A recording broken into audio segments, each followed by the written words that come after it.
Activists and organizations say police in Minneapolis failed George Floyd and are calling for sweeping changes to be made within police departments across the country.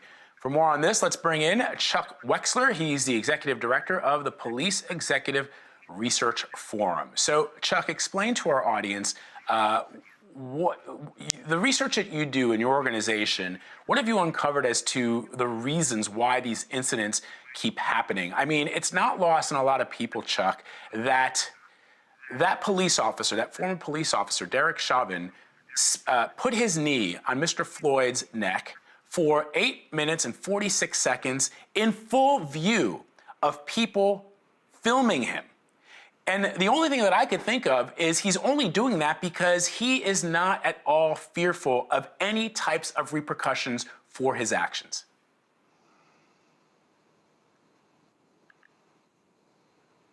Yeah, you just cut out. There's a number of things that went wrong that day. First of all, what the actions of that officer, that putting a knee on someone's neck is totally unacceptable. For some reason, Minneapolis has that policy. Many of us were surprised that they had that policy. The big factor in this issue is really what those other officers did. You know, if you go back to the Rodney King incident some 30 years ago, one of the big takeaways from that was the duty to intervene. So yes, that officer was responsible, but the other officers standing there, that was equally troubling. So I think the question that we ask ourselves over and over again after incidents like this is, basically what's going on with the police departments across the country, because we see very similar incidents, very similar problems and reactions. And I've pondered, is it improper training? Is it a poor vetting process that people that are being hired on police forces really aren't ready for the job? Is it the fact that there's a focus on perhaps law and order or not on, the social work or the things that will de-escalate situations? With your research, I don't know if you could prioritize, but what do you think are sort of the top 3 things that are going wrong? Because this is a nationwide issue. Well, I agree with you, but one of the things that's so frustrating is the past 5 years, there's been a lot of focus on de-escalation, a lot of focus on hiring, a lot of focus on the dealing with people in crisis, all of those things. So what's so disturbing is when you see this particular incident in Minneapolis, it's particularly hard on the good working cops who every day do their job. This was a failure on so many levels, but I think it's also important to remember that most police officers would not act this way, and that many police chiefs across the country condemn this, and people who know something about tactics condemn this. So absolutely, this was a failure. This was egregious. But I think we also have to remember that every day there's working cops who are trying to do their job. Very difficult. Does not in any way excuse the behavior of these officers. But I think the fact that you see police chiefs condemning this is positive. Do we have a long way to go? Yes. But have we also made progress? I think if we did something about duty to intervene, I think if we did something about early warning system, this officer in Minneapolis had 17 complaints. He'd been involved in 2 officer-involved shootings. Most police officers never used their weapon. So this was an outlier. We have to identify those outliers and get them off the job. Also, you have a strong union in Minneapolis, which makes it almost impossible to fire anyone. But I think if you did those 3 things, you could make progress. Let me ask you this, Mr. Wexler. There's been a lot of talk about individuals, and you even heard folks from the White House saying, there are a couple of bad apples in situations. But in the minds of most people, unless police departments across the country come to the realization that systemic racism exists within their police departments, they're never going to get their hands around this. I want to know if your research has shown that, because one of the things that I find remarkable is quite often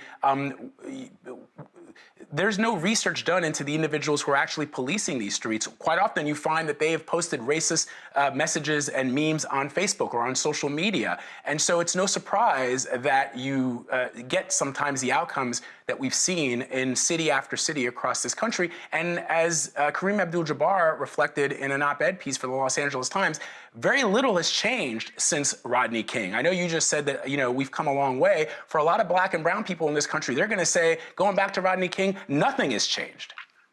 Well, first of all, I agree with your premise that there is racism in society. I couldn't disagree with that. But here's an interesting fact. The police understand that, recognize that, and actually have implicit bias training. How many occupations do that? Look, the police are somewhat of a microcosm of society, but you also want the police to be better. So yes, I think the first recognition is that, yes, racism exists, but I think to the police credit, giving them implicit bias training, hold them accountable, reviewing traffic stops, having body-worn cameras, I think that's progress. Is it the solution? No. Does racism exist? Yes. Are police chiefs out there calling it for what it is? Yes. I couldn't agree with you more about the racism issue, but I do think police are being held to that standard in a way that other occupations maybe should be as well. So can we talk about police departments that you think are doing it right? Clearly, this is a sort of a multi-pronged thing that has to happen. You say there's increased training when it comes to sort of bringing the temperature down when there are incidents.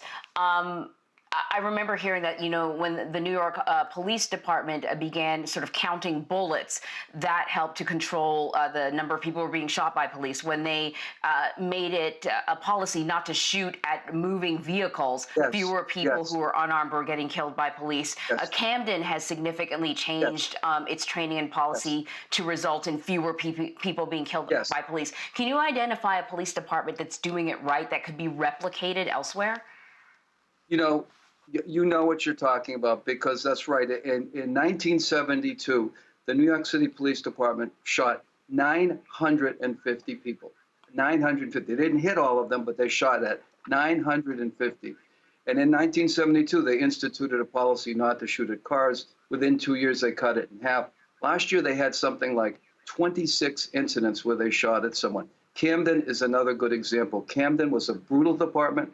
A lot of violence there. They had a police chief that came in, turned things around, and now it's a model for the country. So I think, Washington, D.C., another good example. 20 years ago, the Washington Post would win a Pulitzer Prize talking about the police use of force in Washington, D.C. 20 years ago, Chuck Ramsey came in, turned that around, and now Washington, D.C., in terms of use of force, has very few. So there are policy matters, training matters, leadership matters.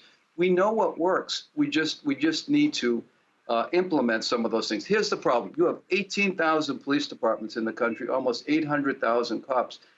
Of the 18,000 police departments, 90% of them are 25 officers or less. We don't have any national standards, national guidelines. So basically what you have is you have all of these agencies operating on their own. There are no national guidelines. We need national guidelines. We need standards on use of force. We know what works. We know how to reduce use of force, but we need to put our heads to it. We need a national commitment to those things. Chuck, here's something that I see Wexler, that happens on a local level, sorry, Vlad, something that I see that happens on a local level, having covered, local news here in Philadelphia, that often there is a high-profile incident. There are protests. People are up in arms. Perhaps even the federal government looks in. They talk about things like community policing. The police officers have to get to know the people that they are serving and protecting. There's a bunch of money that floods in for programs to put more police on the street.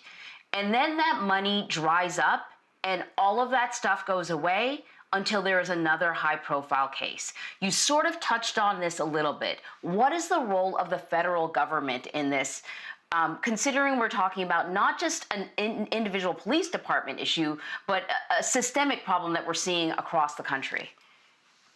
Well, I think the federal government can play a number of roles. They can provide the resources to do research, to develop best practices, develop guidelines, to develop case studies of what works and what doesn't work. That's a traditional role for the federal government.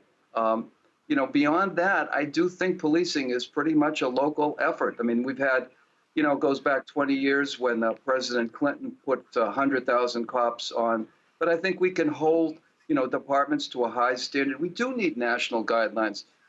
These small departments don't know anything about training. Some of these departments outside of Minneapolis, they'd send them to these tactical officer training programs, which are terrible.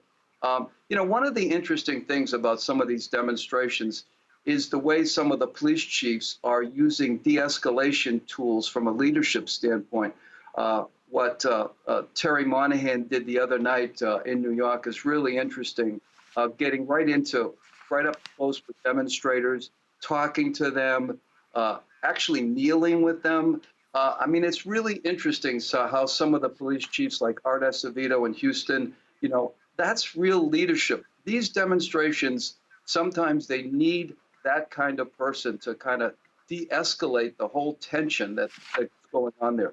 You're seeing some of that, and I think that's encouraging.